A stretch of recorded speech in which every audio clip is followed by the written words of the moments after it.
Hey guys, Ben here from Ben's Guide, and welcome to today's video where I'm going to be sharing with you the best photography settings for the Canon EOS RP. But as a little added bonus, if you're an EOS R owner, then you can actually apply these photography settings to that camera as well and get the same desired outcome. The video today has timestamps because I know there's lots of people out there that like to flick between the video at different stages, and if that's you, then you can use these timestamps to watch the video in the order that you want to. Now, if there's anyone which has been watching the channel for a while, or even if you're new here, then I would love to invite you to subscribe to the channel and hit the notification bell just so you get notified of future videos like this.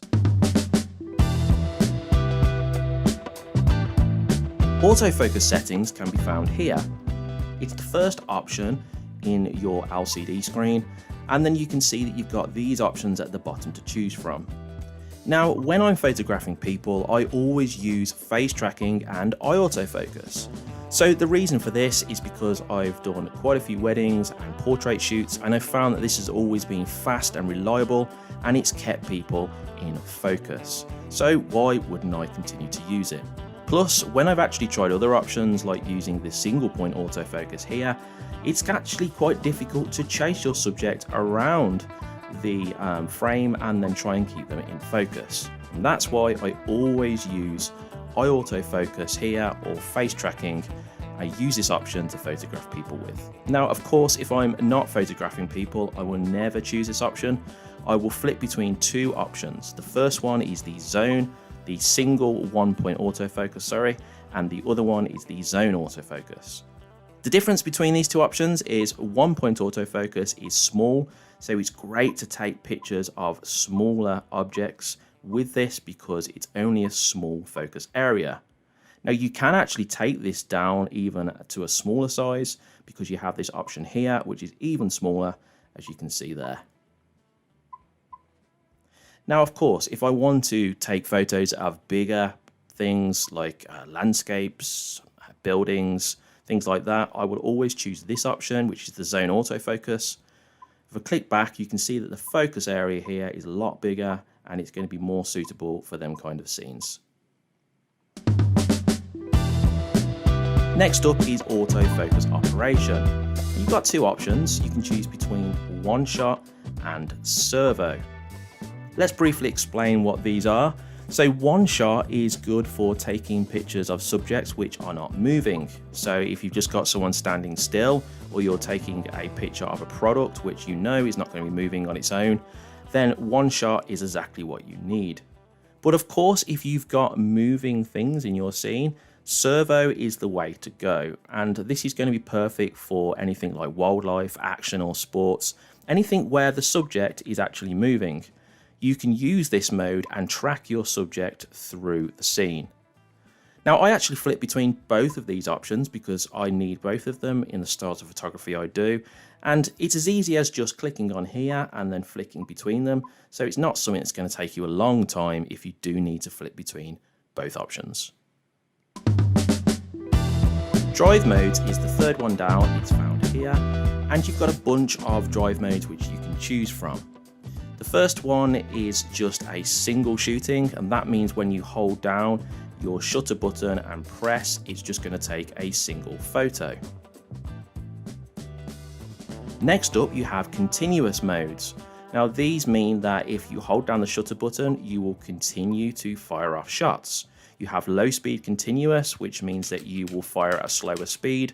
And then, of course, you have high speed continuous, which is an option which provides you quicker shooting. You can see by holding down the shutter here, I can fire off at a faster rate. Now, these are particularly good for actually taking photos in situations where you need to capture lots of photos.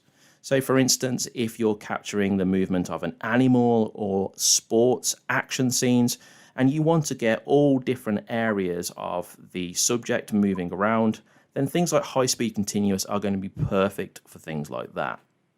Next up, we have a bunch of timing methods. Now, these are timers that you can set yourself. You've got 10 seconds where you hold down the shutter. it will take a 10-second timer, and then it will take a photo after the 10 seconds has elapsed. You've also got 2 seconds timer, which you can see here, and then you've got this option here, which is actually where you can press the button to shoot a set number of images in 10 seconds. Now this is really handy if you want to capture a bunch of continuous images, but you also want to set the timer because let's say you're the subject you want to photograph. You can't take the photo while be moving around in the scene.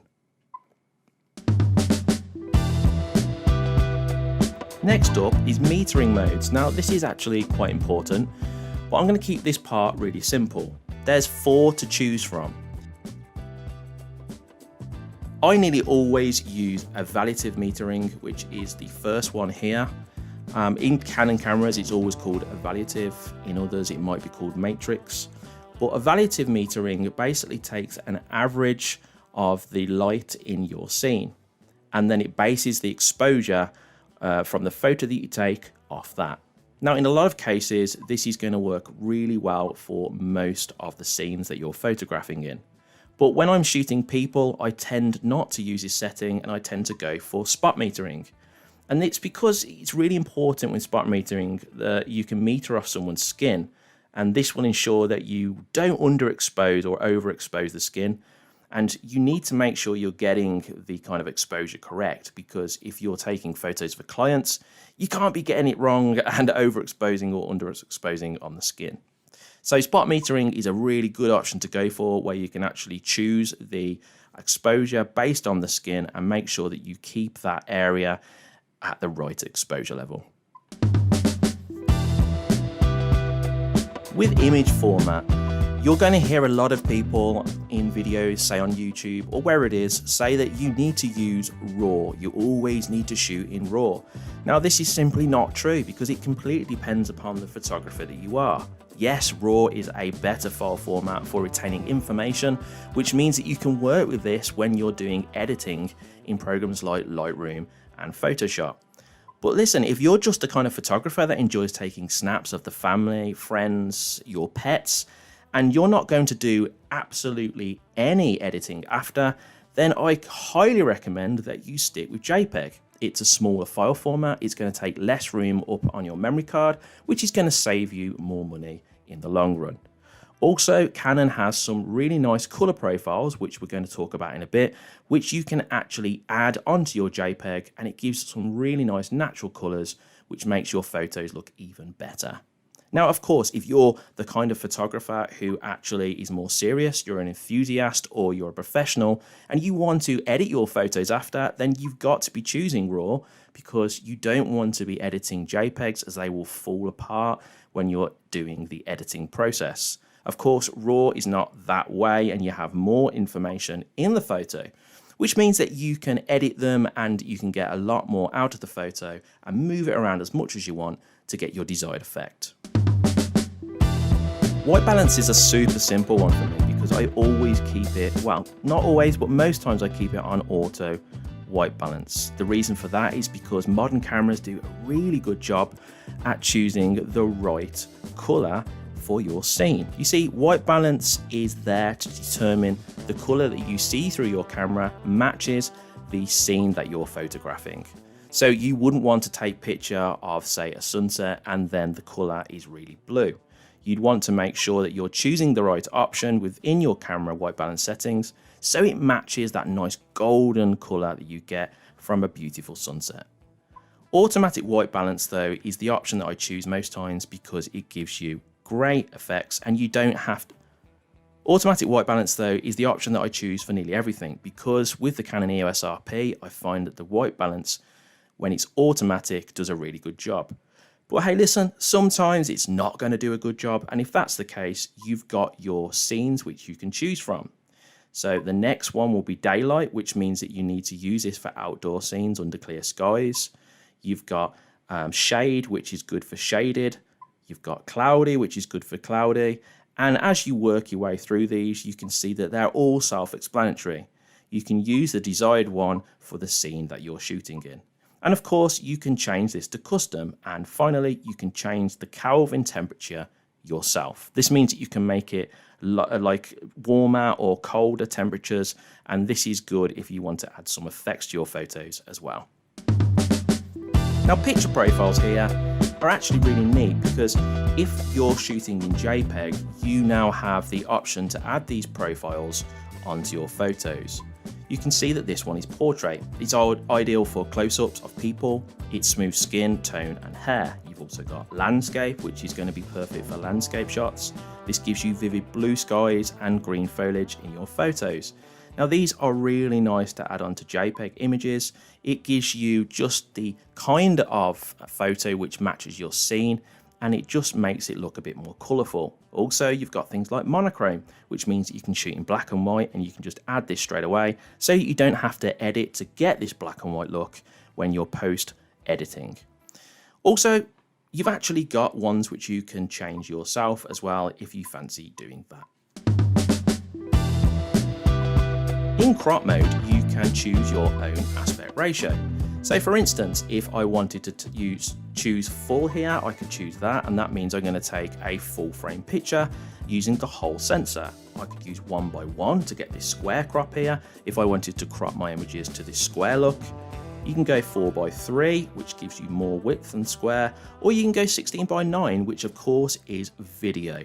This means that if you want to take pictures of, say, a YouTube thumbnail or something like that for your video, you'd always use 16:9 because that's going to match your video aspect ratio, and it's going to be perfect when you upload it to YouTube. Now, my rule of thumb for shutter speed is if I'm shooting handheld and I don't have a lens which has image stabilization built in, I'm going to be shooting at 1/250 to avoid any camera shake. But say if my lens does have stabilization, then I can bring this down to 1/125, and I find that that's good enough.